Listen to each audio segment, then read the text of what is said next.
Hello students, it's Mukesh Bharti and today I'm going to discuss the concept of factor cost, market price and net indirect tax. Okay, so students this factor cost and market price ये जो दो concepts हैं okay, ये factor cost हो गया और ये market price हो गया, ये दो कॉन्सेप्ट हम लोग पढ़ेंगे। और हम ये पढ़े, ये जो आप देख रहे हो ना, जो NIT नेट इनडायरेक्ट टैक्स, ये नेट इन दोनों के बीच में फैक्टर कॉस्ट और मार्केट प्राइस के बीच में जो डिफरेंस होता है वो इसी नेट इनडायरेक्ट टैक्स का होता है। Okay, so this NIT is the basis of difference between factor cost and market price. So this we'll discuss in detail in this video. Okay, so first of all I'm going to start with net indirect tax. मैं net indirect tax NIT से start करूंगा। Okay, so what is net indirect tax? Okay students, तो net indirect tax क्या होता है, इसके लिए I have already written the definition of it.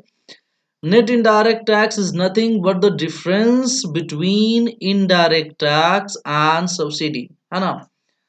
Indirect tax minus subsidy. Okay, so NIT, net indirect tax, is the difference between indirect tax and subsidy. Okay, indirect tax का value अगर दिया रहेगा, subsidy का value दिया रहेगा, तो indirect tax में से सब्सिडी को हम माइनस कर देंगे, जो नेट वैल्यू आएगा, है ना? नेट वैल्यू, है ना? NIT net value, net value किसका रहेगा भाई? नेट वैल्यू रहेगा इनडायरेक्ट टैक्स और सब्सिडी का। इनडायरेक्ट टैक्स जो गवर्नमेंट लेती है और सब्सिडी जो गवर्नमेंट देती है, इन दोनों को हम माइनस कर देंगे। इनडायरेक्ट टैक्स माइनस सब्सिडी करेंगे तो क्या आ जाएगा? NIT आ जाएगा। ये तो हमने देख लिया कि जो नेट इनडायरेक्ट टैक्स है, NIT is the difference between indirect tax minus subsidy. अब थोड़ा सा हम डिटेल में देख लेते हैं कि इनडायरेक्ट टैक्स क्या होता है, ताकि अगर एक आध नंबर का क्वेश्चन इनडायरेक्ट टैक्स से आता है या सब्सिडी से एक आध नंबर का क्वेश्चन आता है तो आप उसे भी सॉल्व कर पाए। ओके, सो हम सबसे पहला जो कॉन्सेप्ट है नेट इनडायरेक्ट टैक्स का, विच इज इनडायरेक्ट टैक्स, वो हम स्टडी करेंगे। ओके, तो बच्चों सबसे पहले क्वेश्चन बनता है कि इनडायरेक्ट टैक्स होता क्या है, व्हाट इज इनडायरेक्ट टैक्स? तो देखो नाम से ही पता चलता है क्या है, इनडायरेक्ट है, यानी ये टैक्स डायरेक्ट नहीं गवर्नमेंट लेती है। गवर्नमेंट लेती तो है टैक्स को, बट इनडायरेक्टली लेते हैं। तो सबसे पहले तो इसका डेफिनेशन देख लेते हैं। इनडायरेक्ट टैक्स, जो इनडायरेक्ट टैक्स होते हैं वो टैक्स होते हैं which are imposed by the government. तो ऑब्वियसली बात है, टैक्स इम्पोज कौन करता है? तो टैक्स इम्पोर्ट गवर्नमेंट ही करता है। On production and sale of goods and services, है ना? इनडायरेक्ट टैक्स जो मेनली लगता है वो गुड्स एंड सर्विसेज के प्रोडक्शन पे लगता है और गुड्स एंड सर्विसेज के सेल पे लगता है। ओके, तो ये सबसे पहला पॉइंट याद रखना है कि production of goods and services पे और sale of goods and services पे जो टैक्स लगता है वही क्या होता है? इनडायरेक्ट टैक्स होता है। Okay, this is what you have to keep in mind. Okay, अब इसे इनडायरेक्ट क्यों बोलते हैं? इसे जो इनडायरेक्ट वर्ड यूज किया गया है, इसे इनडायरेक्ट क्यों बोला जाता है? तो देखो, it implies that, indirect tax implies that the burden to pay the tax, tax pay करने का बर्डन जो है can be transferred, okay, to someone else from the person on whom it is imposed। Okay, suppose करो कि government है। Okay, अब government ने एक फर्म है। ओके, तो जैसे गवर्नमेंट ने एक फर्म पे इनडायरेक्ट टैक्स लगा दिया, जैसे अभी इनडायरेक्ट टैक्स का एग्जांपल में क्या है? GST। तो वो फर्म पे लगाया, तो ऑब्वियस सी बात है फर्म अगर पे करेगी तो डायरेक्ट लगाएगी, लेकिन फर्म क्या करती है? कंज्यूमर से ये टैक्स ले लेती है। ये टैक्स जो है कंज्यूमर से फर्म लेती है और फर्म फिर गवर्नमेंट को पे करती है। तो कहीं ना कहीं देख रहे हो कि इस टैक्स को पे करने वाला क्या है? कंज्यूमर है। लगाया गया, इम्पोज किस पे किया गया था? फर्म पे करने वाला। तो इनडायरेक्टली पे कौन कर रहा है गवर्नमेंट को?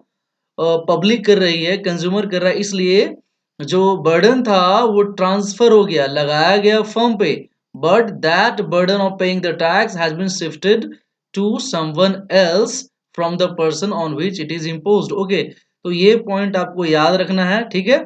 इम्पोज, इम्पोज एक तरीके से किसी और पे किया गया और पेमेंट जो कर रहा है वो कोई और कर रहा है, बीच में गवर्नमेंट है, गवर्नमेंट इम्पोज इस पे कर रही है, पेमेंट इससे लिया जा रहा है, ये और आगे शिफ्ट कर दे, है ना। तो इनडायरेक्ट टैक्स को नॉर्मली शिफ्ट किया जाता है। ओके, तो इनडायरेक्ट टैक्स से एक और जो आता है statement, it increases the price of the product. देखो ये बहुत ही इंपॉर्टेंट है। ओके, ये इंपॉर्टेंट क्यों है, क्योंकि एक नंबर का क्वेश्चन, 1 मार्क का क्वेश्चन पूछा जा सकता है कि what is the effect of indirect tax on the price.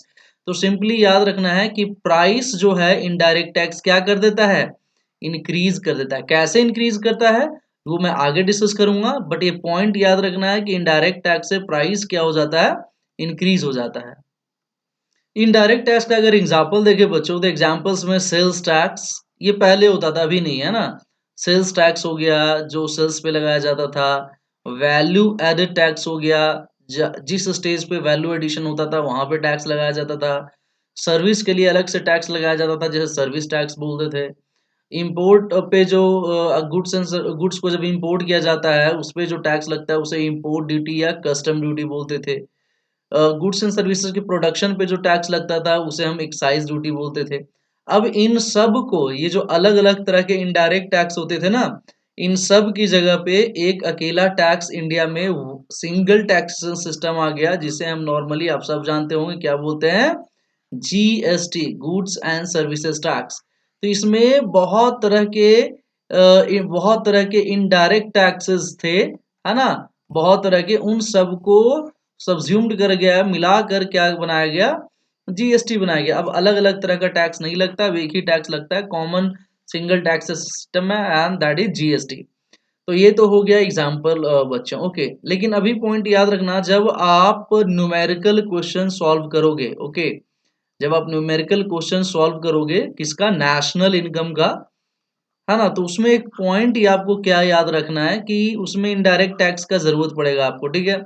तो इनडायरेक्ट टैक्स देखो, अगर क्वेश्चन में इनडायरेक्ट टैक्स दिया हुआ है तब तो हम यही इनडायरेक्ट टैक्स लेंगे, लेकिन अगर इनडायरेक्ट टैक्स न दे करके सेल्स टैक्स अलग दिया हुआ है, या इंपोर्ट ड्यूटी भी दिया हुआ है, एक्साइज ड्यूटी भी, ये 3 तरह का टैक्स क्वेश्चन में दिया हुआ, ओके, तो आप क्या करोगे, इन तीनों टैक्स को आप ऐड कर दोगे, जो वैल्यू आएगा वही आपका टोटल वैल्यू मिलाकर क्या आएगा, इनडायरेक्ट टैक्स होगा। तो याद रखना, अगर इनडायरेक्ट टैक्स डायरेक्टली दे रखा है तब you have no any problem, because you have to take this indirect tax in the question, okay. But if this indirect tax is not given and different kind of indirect tax is given, like sales tax 10 rupees, import value 5 rupees, excise duty 10 rupees, then you have to take 10 plus 10 plus 5, that is total indirect tax कितना हो जाएगा, 25 हो जाएगा। और आजकल तो simple है, क्योंकि अब जब से जीएसटी आ गया है तो क्वेश्चन में सिर्फ एक ही तरह का टैक्स देना चाहिए, दैट इज जीएसटी, तो उसमें ज्यादा कॉम्प्लिकेशन डेवलप नहीं होगा। अब हम लोग आते हैं दूसरे कॉन्सेप्ट पे, okay, and it is subsidy. What is subsidy, सबसे पहले समझना कि सब्सिडी होता क्या है। तो देखो, सब्सिडी एक तरह का पेमेंट होता है, और ये पेमेंट कौन करता है, this payment is done by the government, और ये किसको दिया जाता है, फर्म्स को दिया जाता है, या हाउस होल्ड को भी दिया जाता है, लेकिन हम फर्म्स के पॉइंट ऑफ व्यू से देखेंगे। तो subsidy means those payments which are made by the governments to firm, ये याद रखना है कि these subsidies are given by the government to firms। और किस फॉर्म में दिया जाता है, in the form of relaxation, है ना, या इकोनॉमिक असिस्टेंस, या मॉनेटरी हेल्प, या financial assistance with a motive to general welfare, ये आपको याद रखना है। तो सिंपल मतलब हो गया कि जो सब्सिडी होता है वो कौन प्रोवाइड करता है, गवर्नमेंट प्रोवाइड करता है, किसको प्रोवाइड करता है, फर्म को प्रोवाइड करता है, और ये जो सब्सिडी होता है एक तरह का मॉनेटरी हेल्प होता है गवर्नमेंट की तरफ से फर्म्स को, और ये कहीं ना कहीं किस लिए होता है, वेलफेयर को इंक्रीज करने के लिए होता है। तो दिस इज कॉल्ड सब्सिडी। तो subsidy are the payments which are given by the government to the firms in the form of monetary help for general welfare, okay.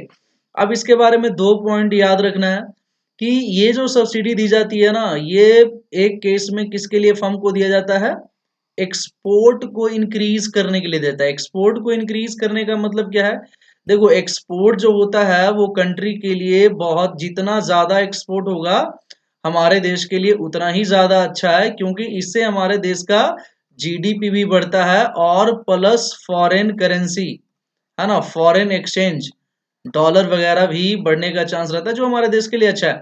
तो गवर्नमेंट हमेशा चाहती है कि क्या हो, आई मीन एक्सपोर्ट ज्यादा से ज्यादा इंक्रीज हो।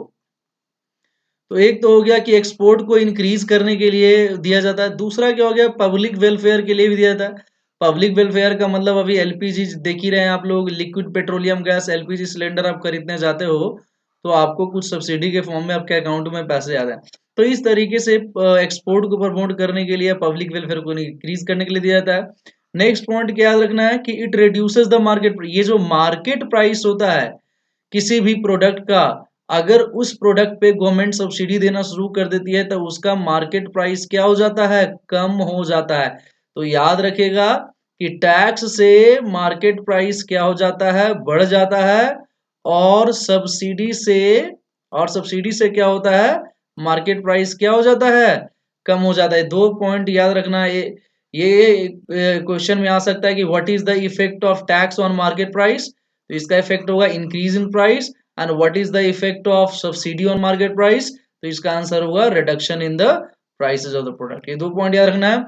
अब सब्सिडी का एग्जांपल क्या हो जाएगा, पहला आपको पता है एलपीजी सिलेंडर्स जो सब्सिडाइज्ड रेट पे बेचा जा रहा है, और दूसरा export subsidy to a firm, अगर कोई फर्म है जो एक्सपोर्ट करने के लिए ओपन हुई है, और खास करके बैकवर्ड एरिया में जो फर्म डेवलप करती है उसको गवर्नमेंट ज्यादा से ज्यादा क्या करती है, एक्सपोर्ट सब्सिडी देती है। तो ये था आपका सब्सिडी का पार्ट। तो इस तरीके से आपने देख लिया कि एनआईटी का मतलब क्या हो गया, indirect tax minus subsidy. Indirect tax क्या होता है ये बता दिया, प्राइस का क्या इफेक्ट होता है, प्राइस पर इनडायरेक्ट टैक्स का क्या इफेक्ट होता है ये भी बता दिया, माइनस सब्सिडी तो सब्सिडी क्या होती है ये भी बता दिया, इसका प्राइस पे क्या इफेक्ट होता है ये भी बता दिया।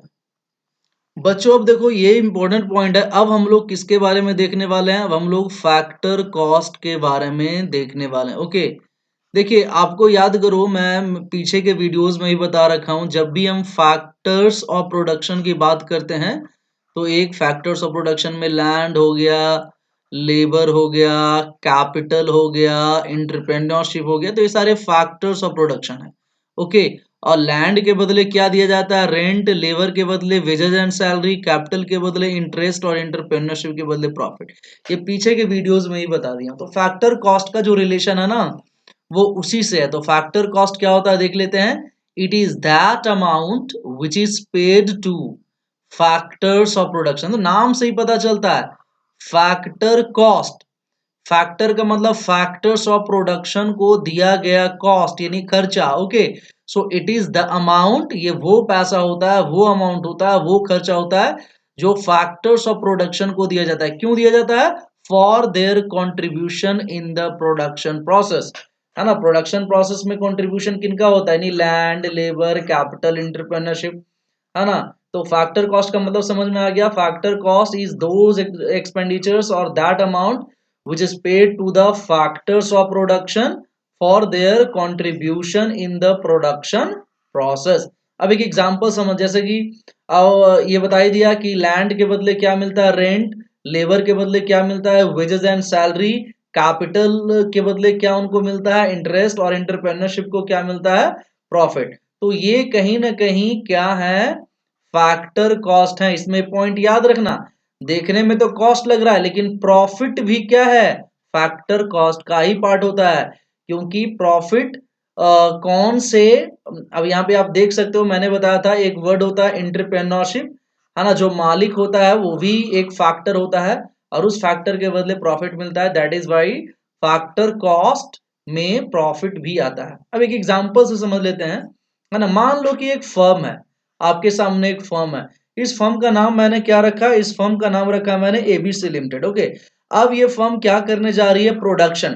तो स्टूडेंट्स आप ये बताओ कि जब ये फर्म प्रोडक्शन करेगी तो प्रोडक्शन करने के लिए क्या चाहिए, लैंड, हवा में तो प्रोडक्शन होगा नहीं, और प्रोडक्शन करने के लिए लेबर भी काम करने के लिए चाहिए, उसके लिए कैपिटल भी चाहिए, पैसा भी चाहिए, और उसके लिए एक इंटरप्रेन्योरशिप भी चाहिए। इंटरप्रेन्योरशिप का मतलब क्या होता है, रिस्क टेकिंग कैपेसिटी भी होना चाहिए मालिक के अंदर, ओनर के अंदर। तो कहीं ना कहीं ये चार फैक्टर चाहिए।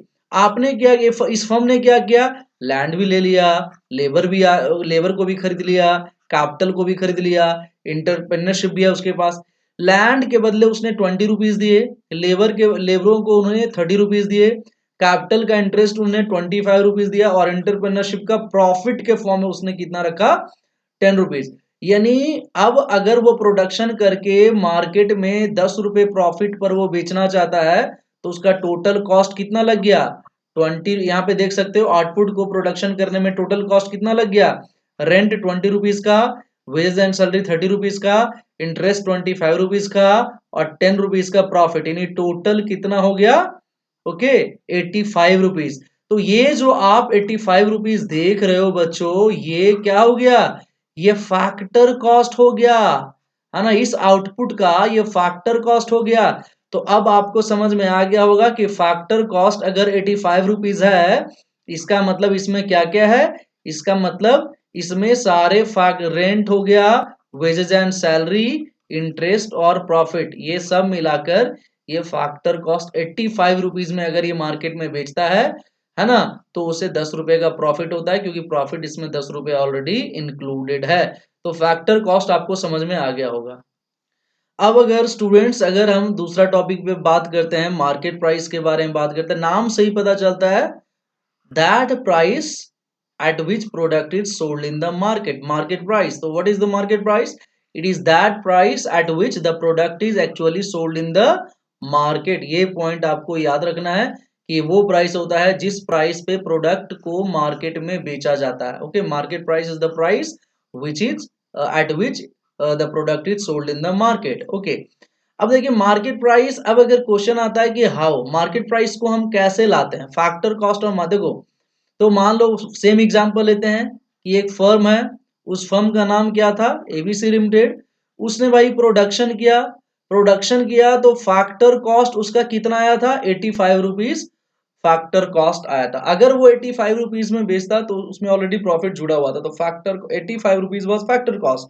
बट व्हाट हैपेंस, जब वो मार्केट में बेचने के लिए सोचा, तो यहाँ पे गवर्नमेंट आ गई बीच में। गवर्नमेंट ने बोला कि नहीं, आपने टैक्स नहीं दिया है, प्रोडक्शन पे और सेल पे जो टैक्स लगता है, जिसे हम क्या बोलते हैं, इनडायरेक्ट टैक्स, आपने नहीं दिया है।